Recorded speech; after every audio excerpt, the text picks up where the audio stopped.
Timnas Indonesia bikin gebrakan lagi. Setelah Mauro Zelstra dipastikan merapat, siapa lagi sih pemain keturunan kelas Eropa yang bakal bikin skuad Garuda makin ngeri di kualifikasi Piala Dunia 2025? Jangan kaget, ada nama-nama yang dijamin bikin kamu melongo. Penasaran siapa aja? Tonton sampai habis.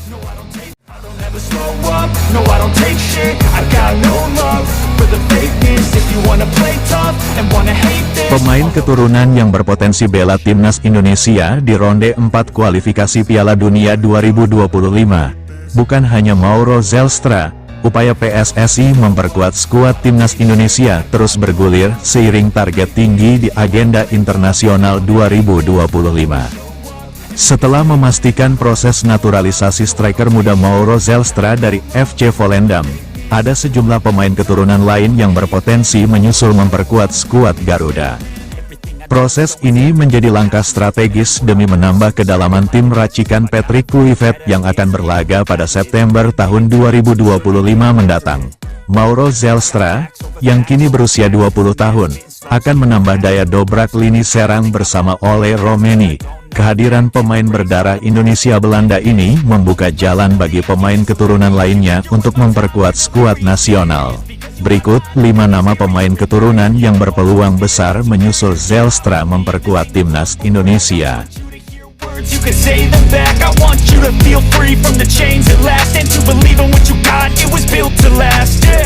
Lauren Ulrich. Lauren Ulrich merupakan gelandang tengah yang kini bermain untuk FC Magdeburg di kasta kedua Liga Jerman. Pemain berusia 20 tahun ini memiliki garis keturunan Indonesia dari kakek pihak ayah yang berasal dari Surabaya. Ulrich dinilai sebagai calon suksesor Tom Haye yang kini memasuki usia 30 tahun. Meski posisi aslinya lebih menyerang dibandingkan Haye yang bertahan, kemampuan Ulrich mengatur ritme permainan bisa menambah variasi taktik Garuda.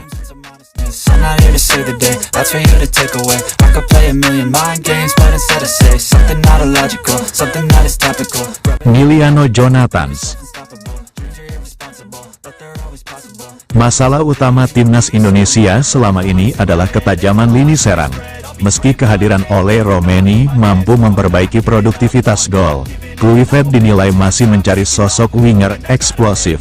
Salah satu kandidat yang tengah dilirik adalah Emiliano Jonathans, pemain FC Utrecht.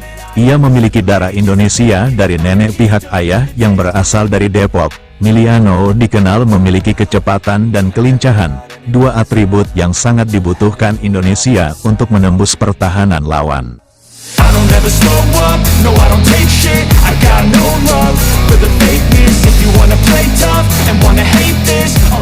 Jayden Oosterwolde. Jayden Oosterwolde adalah salah satu pemain bertahan potensial yang kini memperkuat klub raksasa Turki, Fenerbahce.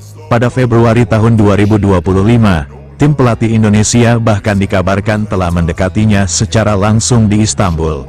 Kehadiran Jayden bisa memperkokoh lini belakang Timnas Indonesia yang masih membutuhkan pemain bertahan dengan fisik kuat dan pengalaman kompetisi Eropa.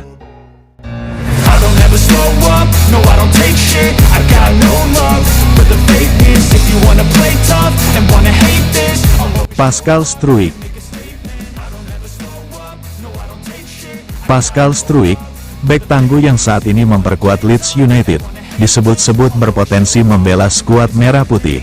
Pihak media Belanda menyebutkan bahwa Struijk memiliki opsi membela Indonesia berkat garis keturunannya. Kehadiran Struijk tentu menjadi angin segar bagi pertahanan Indonesia yang saat ini masih mengandalkan nama-nama lokal.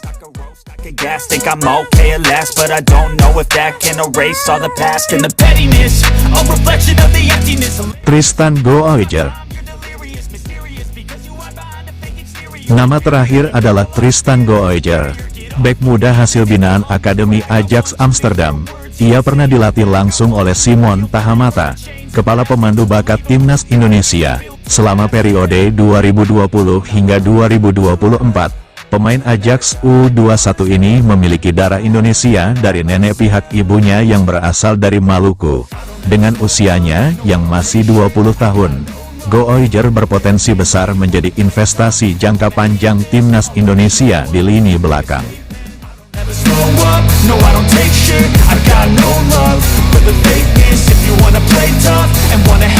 Strategi merekrut pemain keturunan bukan hal baru bagi PSSI. Dalam beberapa tahun terakhir, langkah ini dinilai efektif untuk meningkatkan kualitas skuad merah putih di level internasional. Kehadiran pemain berdarah Indonesia yang tumbuh dan berkarir di Eropa membawa pengaruh besar, baik dari segi teknik, fisik, maupun mental bertanding. Patrick Kluivert, pelatih kepala timnas Indonesia, tampaknya paham betul dengan potensi pemain diaspora. Dengan membawa pengalaman melatih di Eropa, ia ingin menghadirkan kombinasi pemain lokal dan keturunan yang solid demi memperkuat performa Indonesia di ajang kualifikasi Piala Asia dan pertandingan FIFA Matchday. Jika kelima pemain ini berhasil dinaturalisasi, timnas Indonesia pada September tahun 2025 akan memiliki skuad yang lebih kompetitif dan siap bersaing menghadapi lawan-lawan kuat di Asia.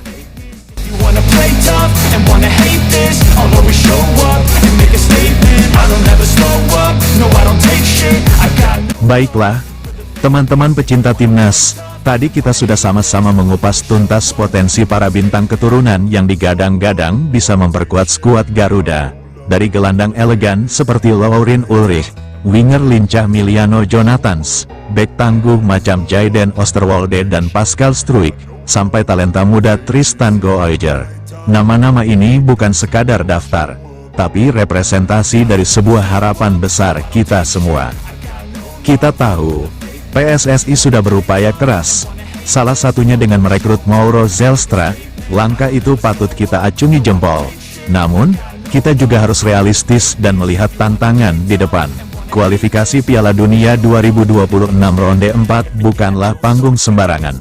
Di sana, kita akan diuji oleh kekuatan-kekuatan dominan dari Timur Tengah, Arab Saudi, Irak, Qatar, Uni Emirat Arab, dan Oman. Tim-tim ini punya level permainan, disiplin taktik, dan pengalaman yang sudah teruji di kompetisi tertinggi. Disinilah kita, para supporter, ingin menyuarakan satu hal krusial. PSSI, ini saatnya bertindak cepat dan strategis. Keberadaan kelima pemain keturunan ini bukan cuma akan menambah jumlah, tapi akan secara fundamental mengubah kualitas dan mentalitas timnas. Bayangkan, lini tengah kita bisa punya kedalaman taktik yang belum pernah ada sebelumnya. Lini serang akan lebih bervariasi dengan skill individu yang mampu memecah kebuntuan, dan yang paling vital, lini pertahanan kita bisa menjadi tembok yang kokoh, sulit ditembus, berkat fisik dan pengalaman pemain-pemain yang terbiasa bersaing di kerasnya Liga Eropa. Ini bukan sekadar menambah kekuatan, ini tentang menciptakan fondasi yang kokoh untuk jangka panjang. Coach Patrick Kluivert dengan pengalamannya pasti tahu betul bagaimana memanfaatkan talenta-talenta ini untuk menciptakan timnas yang lebih solid, lebih bermental juara. Kita tidak ingin lagi timnas hanya menjadi tim yang berusaha, atau hampir, kita ingin timnas yang datang dengan persiapan maksimal, dengan skuad terbaik yang bisa kita kumpulkan, untuk benar-benar bersaing dan memenangkan pertandingan.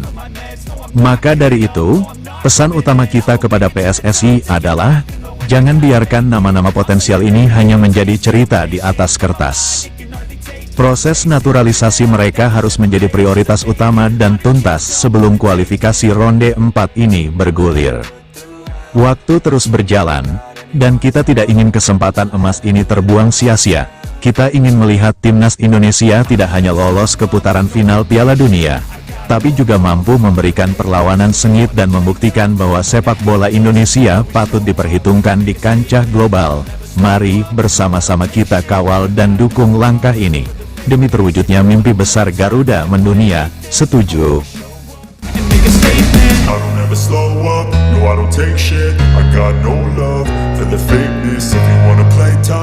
Gimana menurut kalian? Kira-kira dari kelima nama ini, siapa nih yang paling wajib segera dinaturalisasi? Atau jangan-jangan kalian punya nama lain yang lebih gila lagi? Tulis di kolom komentar ya. Jangan lupa like video ini, subscribe channel kita, dan nyalakan notifikasi biar nggak ketinggalan update seputar timnas Indonesia. Sampai jumpa di video berikutnya. Salam Garuda mendunia. For the fakeness, if you wanna play tough